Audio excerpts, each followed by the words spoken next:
दोस्तों जय हिंद। दोस्तों आज के वीडियो में मैं बात करूंगा कि भारतीय रेलवे में स्टेशन मास्टर कैसे बनते हैं। तो दोस्तों भारतीय रेलवे में स्टेशन मास्टर दो तरीके से बनते हैं। पहला है डिपार्टमेंट एग्जाम से, यानी ग्रुप डी के जो पॉइंट्समैन होते हैं, जैसे आप ग्रुप डी से आप पॉइंट्समैन में चले जाते हैं तो वो भी एक डिपार्टमेंट एग्ज़ाम दे करके भी रेलवे में स्टेशन मास्टर बनते हैं। और दूसरा होता है डायरेक्ट रिक्रूटमेंट। डायरेक्ट रिक्रूटमेंट यानी वो लोग जो रेलवे में नहीं हैं, जो रेलवे में आना चाहते हैं, वो भी डायरेक्ट स्टेशन मास्टर बन सकते हैं। ये एक जिम्मेदारी वाला पोस्ट है। ये एक ट्रेन संचालन से जुड़ा हुआ मेन व्यक्ति है लोको पायलट के बाद, जो कि सिग्नल देने का काम करता है, जो कि स्टेशन पे गाड़ियों के मूवमेंट का जिम्मेदार होता है। स्टेशन के पूरा वो एक मैनेजमेंट का देख रेख करने वाला है, एक मैनेजर है स्टेशन का। और स्टेशन का पे होने वाली हर एक एक्टिविटी का वो एक हर चीज़ उसके अंडर में रहती है। तो ये हमारा स्टेशन मास्टर है, जो एक जिम्मेदारी वाला पोस्ट है। तो अगर आप डायरेक्ट रिक्रूटमेंट से स्टेशन मास्टर बनना चाहते हैं तो आपका जो क्वालिफ़िकेशन है वो किसी भी सब्जेक्ट में ग्रेजुएट होने चाहिए। ग्रेजुएट चाहे बीए, बीएससी, बीकॉम, एम या बीएफए, बीटेक कुछ भी होने चाहिए। तो आप अप्लाई कर सकते हैं और आपकी जो एज है वो 18 से 33 साल होनी चाहिए। ये जो एज है वो एज रिलैक्सेशन SC ST के लिए 5 साल की छूट है और OBC के लिए 3 साल की छूट है। अब जान लेते हैं कि ये फॉर्म हमें फिलअप कैसे करना है। तो भारतीय रेलवे अपने ऑफिशियल वेबसाइट indianrailways.gov.in पर समय समय पे वैकेंसी निकालती है, उसको आपको चेक करना पड़ेगा। एक बार वैकेंसी आती है तो लगभग 1 महीने तक वो रहती है। आप जब फॉर्म फिलअप करेंगे, यानी कि NTPC non technical popular categories बोल के ये वैकेंसी आती हैं, उसमें आप जब फॉर्म फिलअप करोगे तो पहला जो पोस्ट का प्रेफरेंसेस है आपको स्टेशन मास्टर चुनना होगा। जब आप फॉर्म फिलअप कर देते हो तो 4 से 5 महीने के बाद में आपको CBT 1 से गुजरना पड़ेगा। और ये CBT 1 सिर्फ और सिर्फ CBT 2 में जाने के लिए एक स्क्रीनिंग नेचर है, इससे मेरिट डिसाइड नहीं होती है। CBT 1 जैसे ही आप पास कर लेते हैं वैसे ही आपको CBT 2 में जाना पड़ेगा। CBT 2 यही आपकी मेरिट डिसाइड करेगी और CBT 2 में ही आपको अच्छा करना पड़ेगा।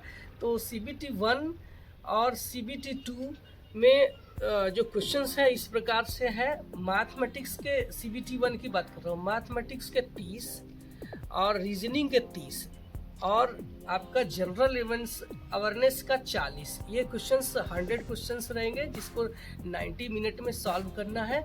और आप जब तैयारी करना तो आप तैयारी के दौरान ये नोटिस करना कि कट ऑफ मार्क आपका 70 के ऊपर जाने वाला है।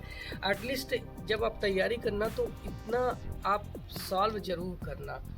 और जब आप CBT 1 पास कर जाते हैं तो CBT 2 में चले जाते हैं। CBT 2 में भी क्वेश्चंस पेपर हमारा सेम रहता है, सिर्फ नंबर ऑफ़ क्वेश्चंस वही बढ़ जाते हैं, जिसमें जनरल अवेयरनेस के 50 क्वेश्चंस हो जाते हैं, मैथमेटिक्स के 35 और रीजनिंग के 35 क्वेश्चंस होते हैं।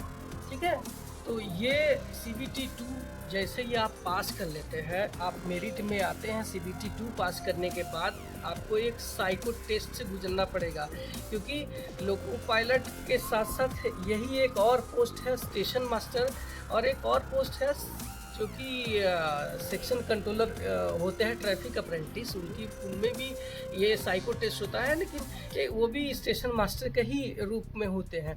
और ये स्टेशन मास्टर का भी एक साइको टेस्ट होगा और उस साइको टेस्ट को पास करने के बाद दोनों को मिला करके आपकी एक मेरिट बनेगी। जैसे ही इस मेरिट को पास करेंगे तो आपको रेलवे में स्टेशन मास्टर के रूप में आपको सिलेक्शन दे दिया जाएगा और आपका डॉक्यूमेंट्स वेरिफिकेशन होगा। डॉक्यूमेंट वेरिफिकेशन में वही पेपर चेक करेंगे जो आपने फॉर्म फिलअप करते समय रेलवे को बताया है, कोई भी फ्रॉड नहीं होना चाहिए। इसके बाद आपका एक मेडिकल स्टैंडर्ड होता है, और आपको बता दूं कि जैसे ALP का मेडिकल स्टैंडर्ड A1 होता है, उसी तरीके से स्टेशन मास्टर का जो मेडिकल स्टैंडर्ड है ये A2 है।